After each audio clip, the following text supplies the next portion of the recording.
सनातन धर्म में गोत्र का मतलब वंश या कुल होता है, खास तौर पर एक ऋषि से निकले लोगों का समूह। यह एक पितृवंशीय व्यवस्था है, जिसका मतलब है गोत्र अक्सर पिता से पुत्र को प्राप्त होता है और महिला को खास तौर पर विवाह के बाद किसी भी गोत्र का नाम उन ऋषि के नाम पर रखा जाता है जो उस गोत्र के संस्थापक या पूर्वज होते हैं। साथियों, अगर एक पुरुष और स्त्री का गोत्र सामान्य है, यानी अगर दोनों का गोत्र एक ही हुआ, तो वो आपस में विवाह नहीं कर सकते। इसका धार्मिक दृष्टिकोण से भी एक वैलिड रीजन है और वैज्ञानिक दृष्टिकोण से भी इसका एक पावरफुल और स्ट्रॉन्ग रीजन है। तो आओ जानते हैं सनातन धर्म में स्थापित इस गोत्र व्यवस्था के बारे में।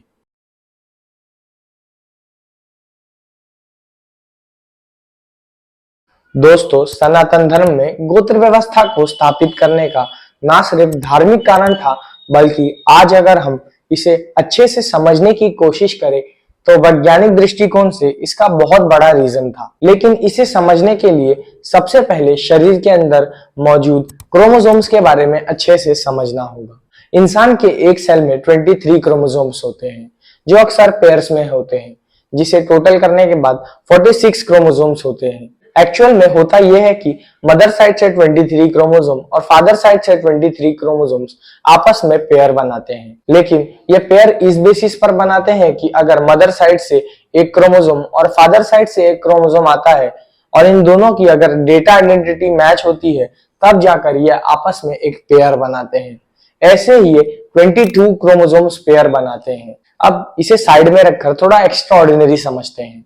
वुमेन्स के अंदर जनरली सिर्फ एक्स क्रोमोसोम्स को पाया जाता है। जैसा कि मैंने कहा था, 22 क्रोमोसोम्स पेयर बनते हैं। इसके बाद होता यह है कि अगर वुमेन साइड से एक्स क्रोमोसोम और मेन साइड से एक्स क्रोमोसोम आता है तो फीमेल जेंडर प्रोड्यूस होगा। वहीं अगर वुमेन साइड से एक्स क्रोमोसोम आता है और मेन साइड से अगर वाई क्रोमोसोम आता है तो मेल जेंडर प्रोड्यूस होगा। अब जानते हैं एक ही गोत्र में शादी ना करने का कारण क्या था। सबसे पहले वैज्ञानिक दृष्टिकोण से हम इसे जानते हैं। अब एक लड़का और लड़की अगर एक ही गोत्र के हैं, कहीं ना कहीं उनके जो पूर्वज थे वो भी एक ही होंगे। इसीलिए अगर उनके अंदर कोई जेनेटिक प्रॉब्लम होगी तो एक सिंपल सी बात है कि इन दोनों के अंदर भी वही सेम जेनेटिक प्रॉब्लम डिटेक्ट होगी। अगर इन दोनों का विवाह हुआ तो आने वाले वंश की जो पैदाइश होगी उसके अंदर भी सेम जेनेटिक प्रॉब्लम डिटेक्ट होगी, जो इशू को इंक्रीज कर सकता है। इसीलिए एक ही गोत्र में शादी नहीं की जाती थी। और धार्मिक रूप से इसका कारण यह है कि अगर एक पुरुष और स्त्री एक ही गोत्र के हुए, अगर वो एक ही वंश के हैं, तो कहीं ना कहीं उनके बीच भाई और बहन का रिश्ता है। और इन्हीं सब कारणों के वजह से एक ही गोत्र में शादी नहीं की जाती है। अक्सर शादी के समय कास्ट तो सेम ढूंढा जाता है, लेकिन जो गोत्र होता है वो डिफरेंट ढूंढा जाता है। साथियों, जैसा वीडियो के स्टार्टिंग में मैंने आपको बताया था, वुमेन्स के अंदर जो क्रोमोसोम पाया जाता है वो एक्स क्रोमोसोम है, जो मेंस में भी होता है।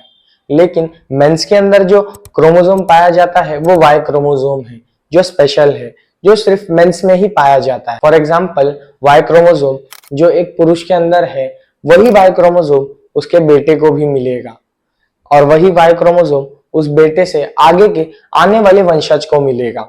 लेकिन वही अगर हम दूसरी तरफ महिलाओं की बात करें तो उनके अंदर सिर्फ एक्स क्रोमोसोम होता है और इस एक एक्स क्रोमोसोम के दम पर हम ये नहीं पता लगा सकते कि वो किस वंश का है, क्योंकि मेंस के अंदर भी एक्स क्रोमोसोम पाए जाते हैं, तो वो दोनों मिल जाते हैं, जिससे पता लगाना बहुत मुश्किल है। इसीलिए हमारे ऋषियों द्वारा पूर्व काल में गोत्र व्यवस्था की स्थापना की गई थी। साथियों, अगर आपको ये वीडियो जरा भी इंटरेस्टिंग लगी तो चैनल को लाइक, शेयर और सब्सक्राइब जरूर करना।